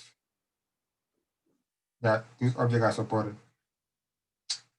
Data type and object, okay, both together. So you want to know more about object and data type supported, okay, it's here on the system requirement and for installation. So you can go navigate through this is operating system related.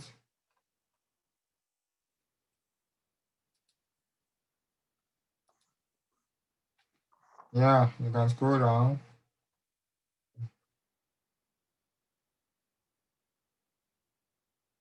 You can scroll down, and at some point you will see whatever is not, I sent you this one already, okay? You will see whatever is not supported, okay? Before you install. So basically those are some prerequisites you have to go through, make sure that they are met before you proceed the Golden Gate installation. This is the link, this is the parent link here. Just click on this link, it brings you where I was. I sent the document already, so you can go through that right now.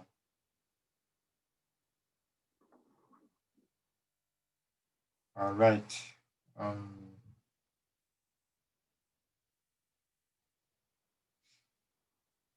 Another question?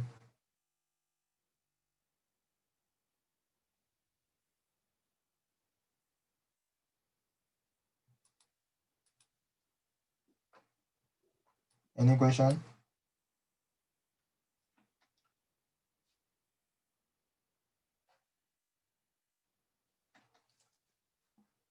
Looks like today I'm very, very tired.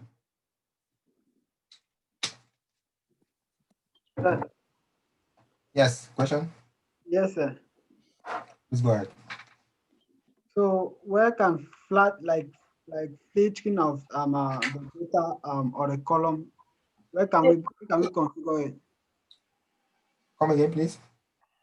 I say where can we configure flat filtering, like you want to filter something, filter of data? Filter? Yes. Where can we configure? It's part of what I asked you to do here.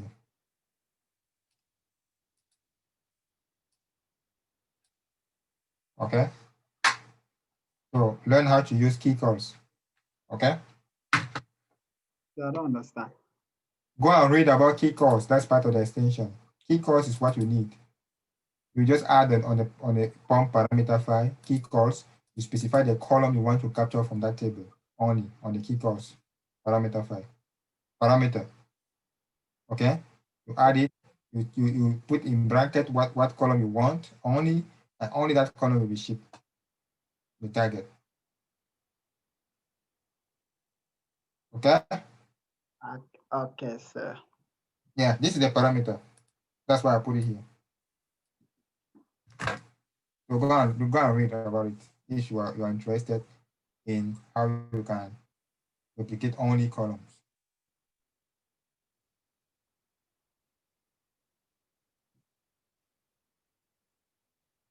Any question? Yes, guys. Now I had a question.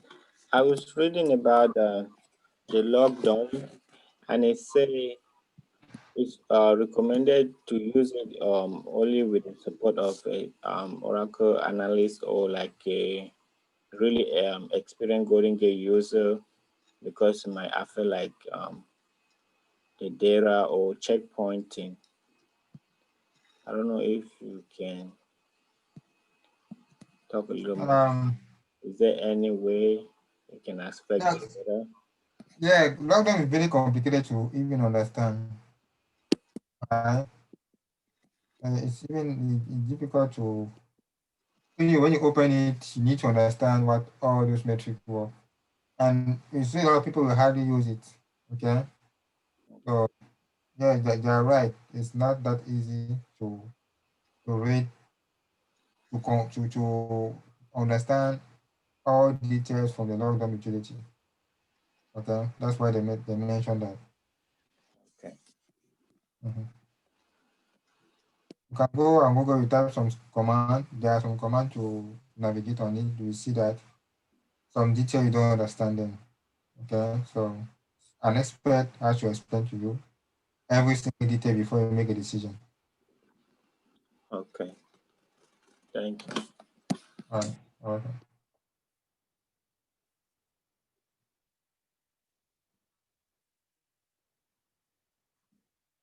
All right.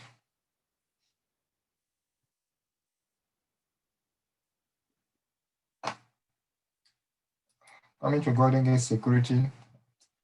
I spend some more time, okay? And if we finish this one earlier, I will just log out.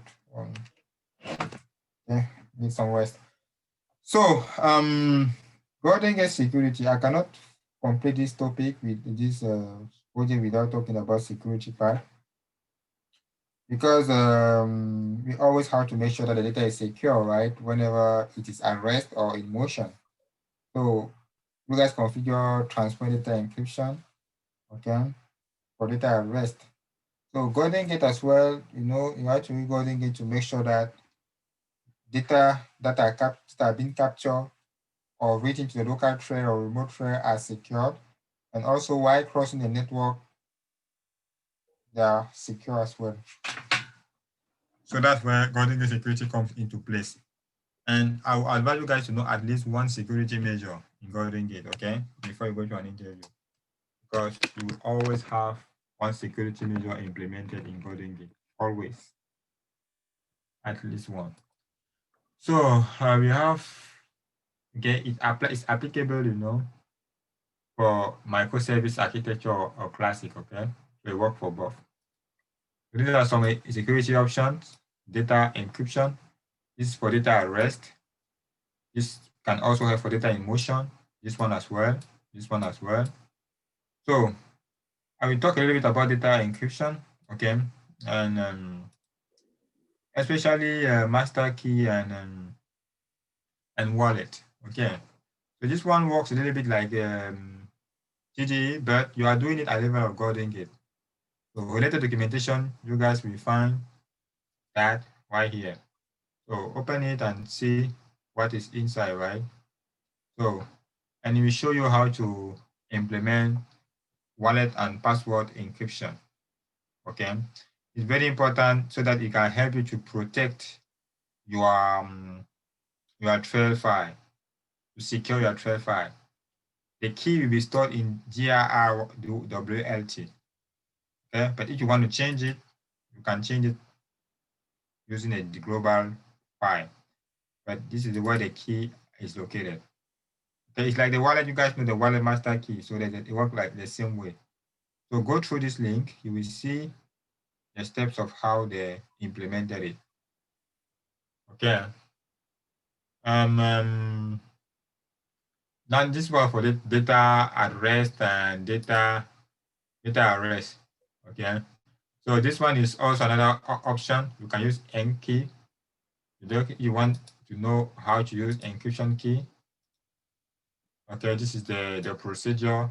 But this link also can show you how to use encryption keys. Okay, so this link is valid for both wallet and encryption keys. So you can go through that and you will see. I don't know if there's anything open that are you on around in the morning, or I don't think so.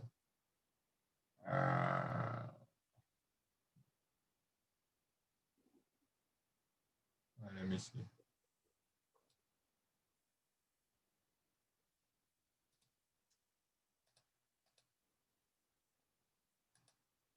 Why do we have duplicate stuff?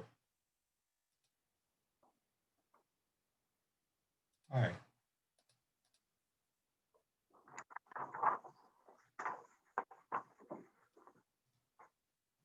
Anyways, you can just come here, control, you press it. Oh. And you open the link.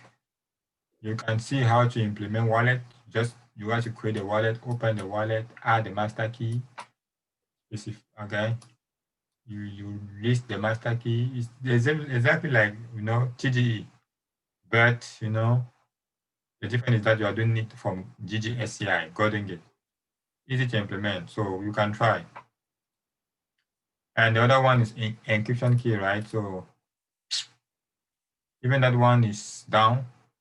You can see here for encryption key is here. No. Okay, this is encryption key. So you can see encryption key here. You can see just how to encrypt, right? Everything. You just use the encrypt trail. You have to encrypt the trail file. If someone steals the trail file, the person needs a key in order to decrypt it. So we have to steal the file and steal the key as well. That's for data at rest. So at least, right, how to understand wallet and master key, please. The second one that you are about to understand is, using the credential store. Let me take an example. You guys will configure Oracle Golden Gate, and you will notice that when you are connected to Oracle Golden Gate, in order for you to connect to the database from Golden Gate, you have to use GB login. Say you see this, you are on Golden Gate, you want to access the database through Golden Gate, use GB login. So GB login, user ID, you put the user ID, password, put the password. In this scenario, you are exposing the password. Okay. So instead, you can use aliases. So the alias, you don't need to specify the password like this. You just specify the user ID. Let me show you an example.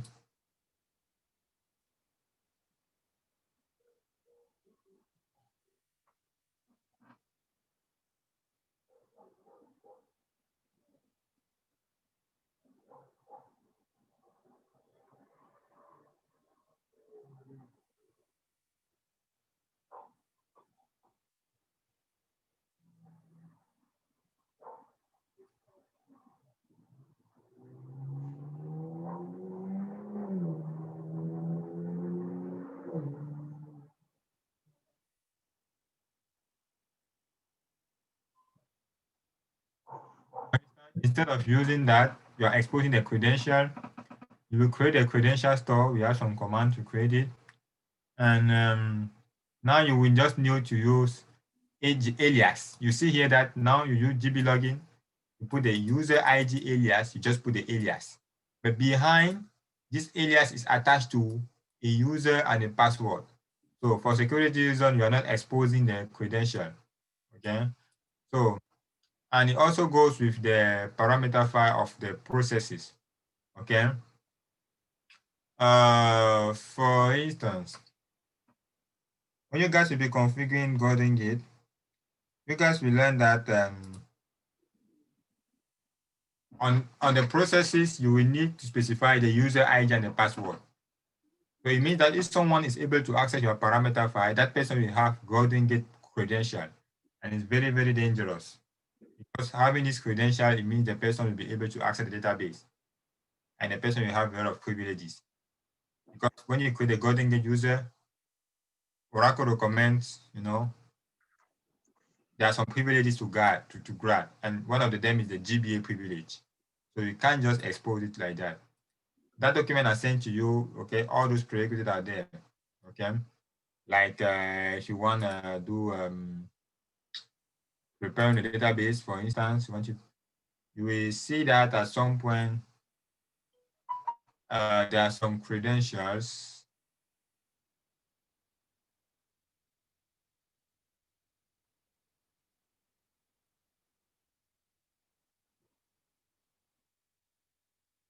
Okay, yeah.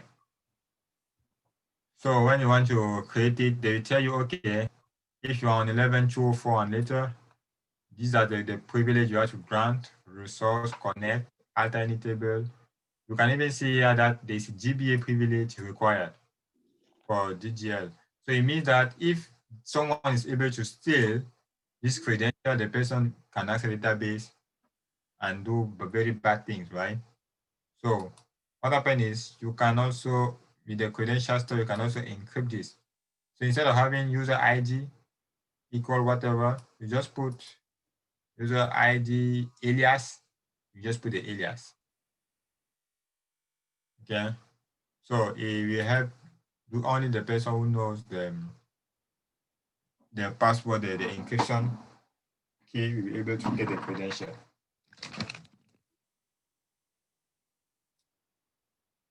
Password encryption is just, to keep the user ID like that. You don't need aliases. You don't need aliases, okay? You just put the user ID, which is fine. You just encrypt the password.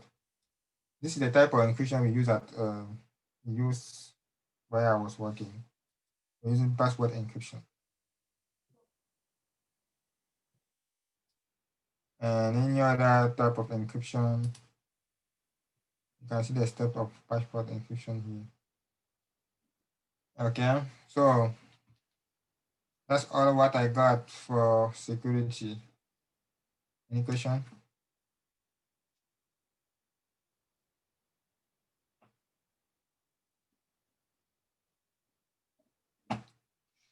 Any question, everyone?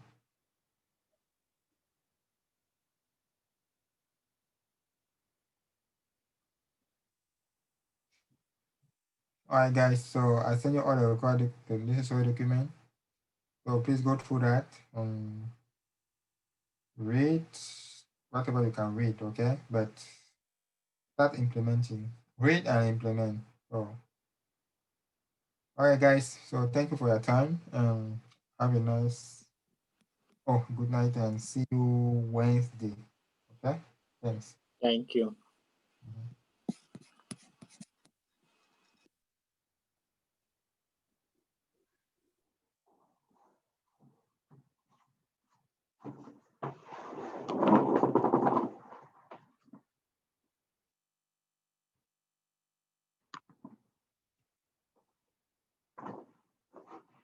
Oracle Golden Gate.